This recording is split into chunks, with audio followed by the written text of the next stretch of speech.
السلام علیکم۔ کچھ لوگ یہ سمجھتے ہیں کہ جرم اگر نظر بچا کر کیا جائے تو وہ پکڑ میں نہیں آتا۔ دراصل وہ بھول جاتے ہیں کہ جرم کبھی بھی نہیں چھپتا، اپنا نشان چھوڑ جاتا ہے۔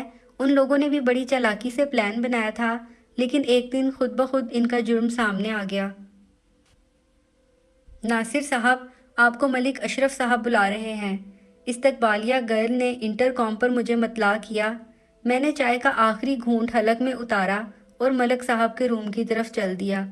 دروازہ نوک کر کے آفس میں داخل ہوا تو وہ فون پر کسی سے بات کر رہے تھے۔ مجھے بیٹھنے کا اشارہ کیا، میں ان کا اشارہ پا کر کرسی پر بیٹھ گیا۔ بات ختم کر کے میری طرف متوجہ ہوئے اور بولے، اب تمہاری وائف اور بیٹی کی طبیعت کیسی ہے؟ پہلے سے کافی بہتر ہے، بچے کو ڈاکٹروں نے انکیوبیٹر میں رکھا ہوا ہے، امید ہے اگلے کچھ گھنٹوں میں انکیوبیٹر سے نکال لیں گے۔ اللہ کرم کرے گا، اگر کسی قسم کی مدد کی ضرورت ہے تو بتا دو۔ میرے خاموش ہونے پر وہ گویا ہوئے، بہت شکریہ آپ کا، فی الحال تو کوئی خاص ضرورت نہیں ہے، بہرحال کچھ مسئلہ ہوا تو آپ کو بتا دوں گا۔ آپ حکم کریں کیسے یاد کیا تھا؟ ان کے استفسار پر میں نے کہا، اگر تمہاری وائف کی طبیعت بہتر ہے تو کل گاڑی کے ساتھ کچھ دیر چلے جاؤ، ایک بڑا آرڈر آ گیا ہے خوشاب سے۔ اتفاق سے کوئی بھی سیلز مین موجود نہیں ہے، ورنہ میں کسی اور کو بھی بھیج دیتا۔ 2-3 گھنٹوں کی بات ہے، ایک نئی دکان بنی ہے خوشاب میں، صرف وہی آرڈر ڈیلیور کرنا ہے اور پیمنٹ لے کر واپس آ جانا ہے۔ ملک صاحب نے بلانے کا مقصد واضح کیا۔ ٹھیک ہے، اگر ایک ہی دکان کی ڈیلیوری ہے تو کوئی بات نہیں، میں چلا جاتا ہوں۔ آپ آرڈر کے مطابق لوڈنگ کرا دیں، اگر کچھ اضافی سٹاک رکھنا ہے تو وہ بھی رکھوا دیں، میں نے حامی بھرتے ہوئے کہا۔ ٹھیک ہے، تم جا سکتے ہو، صبح ڈرائیور سے رابطہ کر لینا، وہ تمہیں پک کر لے گا۔ آرڈر کی تفصیل اکاؤنٹنٹ سے لے لو، یہ کہہ کر انہوں نے مجھے جانے کا اشارہ کیا۔ میرا نام ناصر سعید ہے، 8 سال پہلے میری شادی ہوئی تھی۔ شادی کے 3 سال بعد اللہ تعالیٰ نے جڑواں بیٹوں سے نوازا۔ 6 سال پہلے جب میں ملک ٹریڈرز میں آیا تھا تو میرے گھر کے حالات کافی خراب تھے۔ گریجویشن کرنے کے بعد مختلف جگہوں پر کام کیا، لیکن مختلف وجوہات کی بنیاد پر کہیں بھی ٹک کر کام نہیں کر سکا۔ ایک دوست کے توسط سے ملک ٹریڈرز کا اکاؤنٹنٹ کی جاب ملی تو کچھ سکون کا سانس ملا۔ ملک ٹریڈرز کے پاس مختلف ملٹی نیشنل کمپنیوں کی ڈسٹریبیوشنز ہیں، اس کے علاوہ موٹر سائیکل کے اسپیئر پارٹس کی ایک مشہور کمپنی کی ڈسٹریبیوشن بھی ان کے پاس ہے۔ 1 سال تو میں نے یہاں اکاؤنٹنٹ کے طور پر کام کیا، پھر اتفاقاً مارکیٹنگ کی فیلڈ میں آ گیا۔ بنیادی طور پر میری فیلڈ مارکیٹنگ ہی تھی، تاہم یہاں میں اکاؤنٹنٹ کے کام کے لیے ہی آیا تھا۔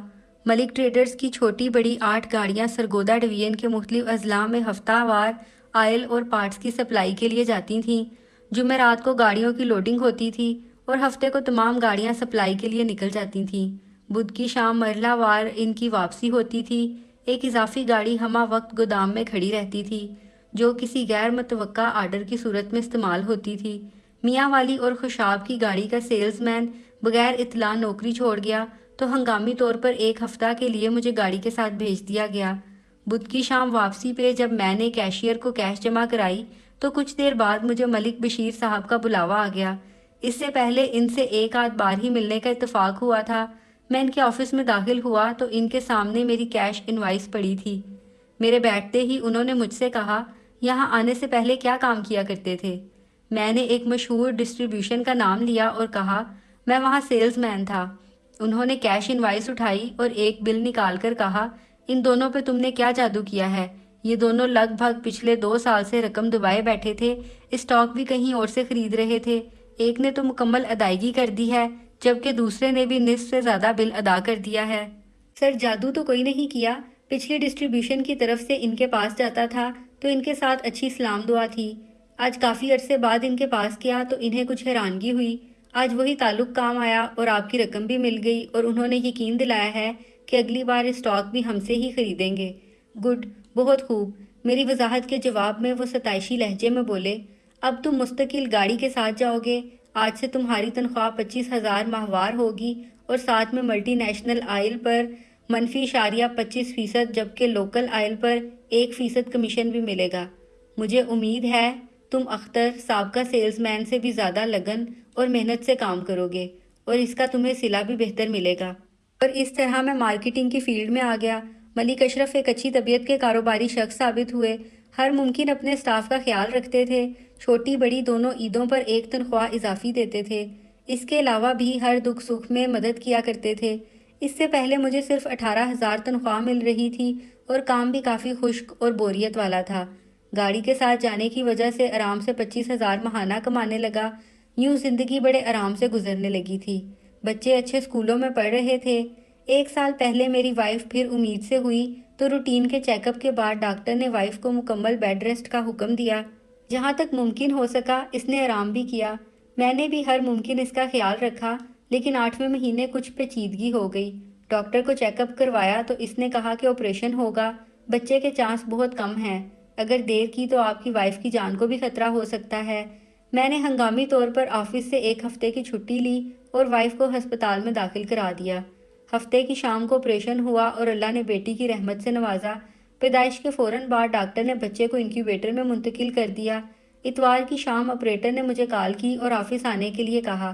ہسپتال سے آفس 5 منٹ کی مسافت پر تھا۔ 10 منٹ بعد میں آفس میں تھا۔ عملے سے سلام دعا کے بعد میں نے استقبالیہ کاؤنٹر پر موجود لڑکی کو اپنی آمد کے بارے میں بتایا۔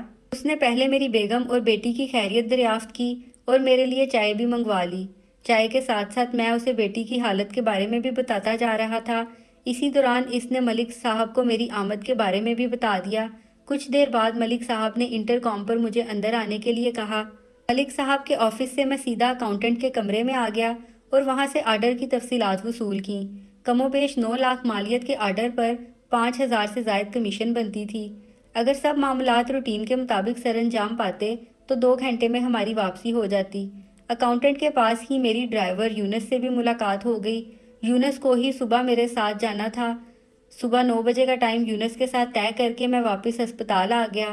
رات 9 بجے ڈاکٹر سے ملاقات ہوئی تو اس نے خوشخبری سنائی کہ بچی کی طبیعت کافی بہتر ہے اور امید ہے اگلے 2 سے 3 دن میں اسپتال سے چھٹی مل جائے گی۔ بیگم کے بارے میں استفسار کرنے پر بتایا کہ کل دوپہر کے بعد چھٹی مل جائے گی۔ ڈاکٹر کے جانے کے بعد میں نے بیگم کو اپنے کل کے پروگرام کے بارے میں بتایا۔ اسپتال میں میرے علاوہ خالہ شمیم میری ساس اور باجی حمیرہ میری سالی بھی موجود تھیں، اس لیے مجھے کوئی خاص پریشانی نہیں ہوئی۔ 11 بجے میں نے چھوٹے بھائی کو اسپتال بلا لیا اور گھر واپس آ گیا۔ وہ اوائل دسمبر کی ایک سرد صبح تھی۔ یونس اور میں جھال جکیاں سے نکلے تو صبح کے 9 بج رہے تھے۔ سبزے پر ابھی شبنم کے قطرے موجود تھے۔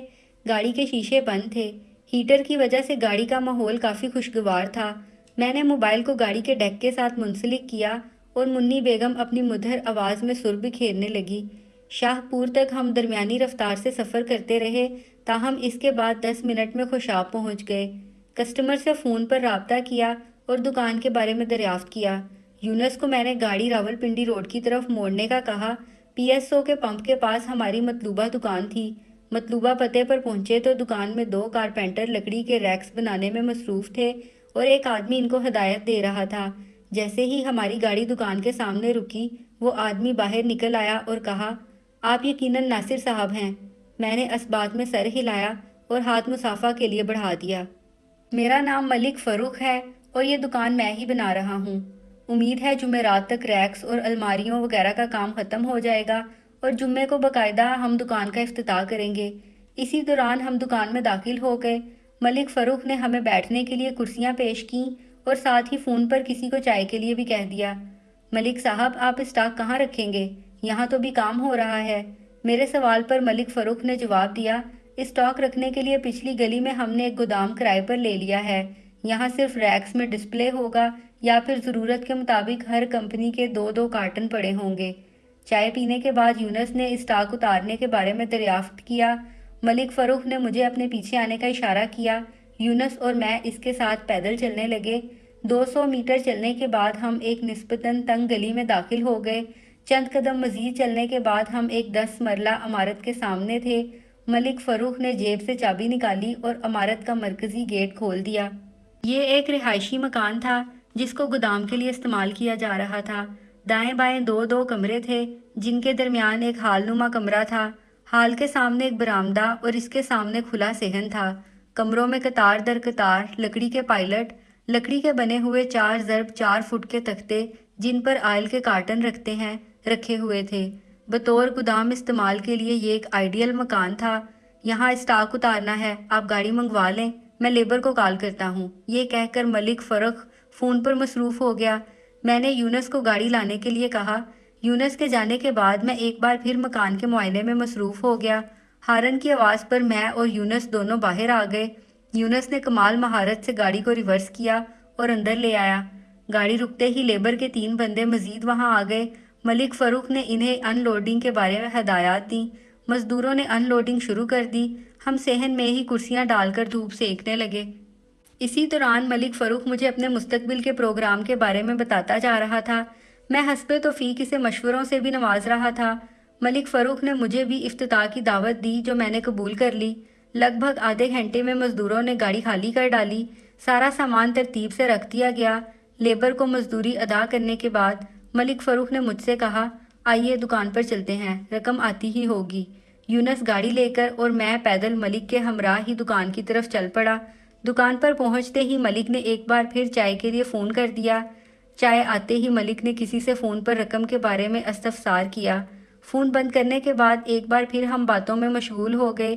20 منٹ بعد میں نے ملک صاحب کو رقم کے بارے میں یاد دلایا۔ ملک نے ایک بار پھر کسی کا نمبر ملایا۔ کچھ دیر بات کرنے کے بعد ملک فروخ نے مجھ سے معذرت کی اور کہا، اسے بینک جانا ہوگا۔ چیک کے سائن میں کچھ فرق ہے، کیشیئر اعتراض کر رہا ہے۔ ملک کے جانے کے بعد یونس اور میں واپسی کا پروگرام ڈسکس کرنے لگے۔ میں نے حمیرہ باجی کا نمبر ملایا، ان سے بیگم اور بیٹی کے بارے میں دریافت کیا۔ ڈسچارج سلپ تیار تھی اور ڈاکٹر کے راؤنڈ کے بعد ڈسچارج کر دیں گے۔ بیگم سے بھی کچھ دیر بات کی۔ جیسے ہی میں نے فون بند کیا، یونس نے مجھ سے کہا، ملک کو گئے کافی دیر ہو گئی ہے، اس سے پوچھیں کہ وہ کب تک آئے گا۔ میں نے ملک کا نمبر ملایا تو بند ملا۔ کچھ دیر بعد پھر ٹرائی کیا مگر نمبر بند جا رہا تھا۔ میں وقفے وقفے سے ٹرائی کرنے لگا۔ آدھے گھنٹے بعد میری بے چینی تشویش میں بدل گئی۔ خدا نہ خواستہ ملک کے ساتھ کوئی حادثہ نہ پیش آ گیا ہو۔ میں نے یونس کو وہیں رکنے کو کہا اور خود ملک فروخ کے گودام کی طرف چل پڑا۔ یونس کو میں نے ہدایت کی کہ اگر اس دوران ملک آ جائے تو وہ مجھے کال کر دے۔ گودام کے دروازے پر پہنچا تو جن مزدوروں نے گاڑی خالی کی تھی، ان میں سے ایک مزدور پلاسٹک کے بیگ میں چائے لے کر جا رہا تھا۔ اس نے مجھے دیکھا تو سلام کے بعد پوچھا، سر جی کس نو لبدے پئے ہو؟ میں نے اسے ملک کے بارے میں بتایا۔ وہ تو آپ کے جانے کے فوراً بعد ایک دوسری گاڑی میں ایک اور آدمی کے ساتھ آئے تھے اور سارا سامان اس میں لوڈ کر کے آدھا گھنٹہ پہلے یہاں سے چلے گئے ہیں۔ اس کی بات سن کر میرے پیروں سے زمین نکل گئی۔ میں واپس دکان کی طرف بھاگا۔ دکان پر پہنچ کر میں نے یونس کو ساری صورتحال بتائی۔ میری بات سن کر یونس بھی پریشان ہو گیا۔ ہم نے باہمی مشاورت سے آفس میں رابطہ کیا۔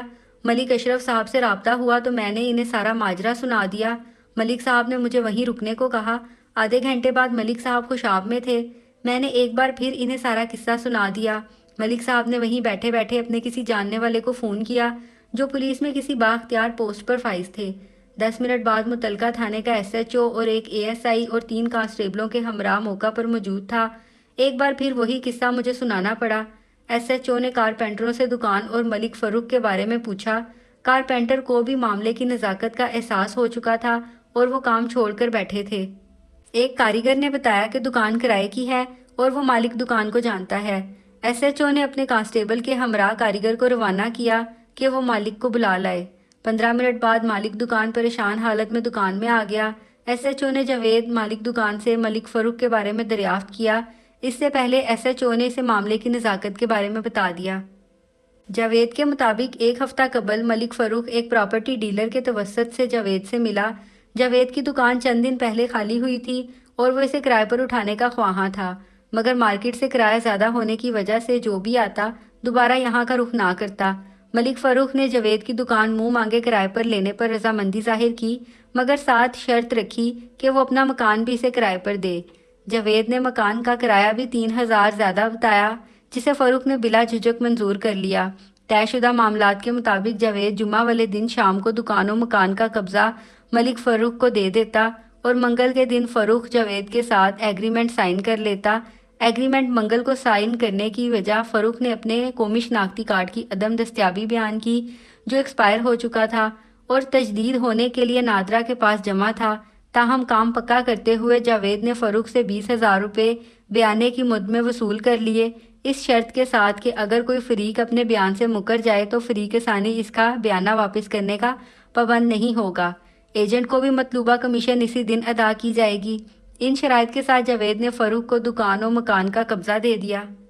اتوار کی شام فروخ نے کارپینٹر سے دکان کے لیے ریکس بنانے کا معاہدہ کیا۔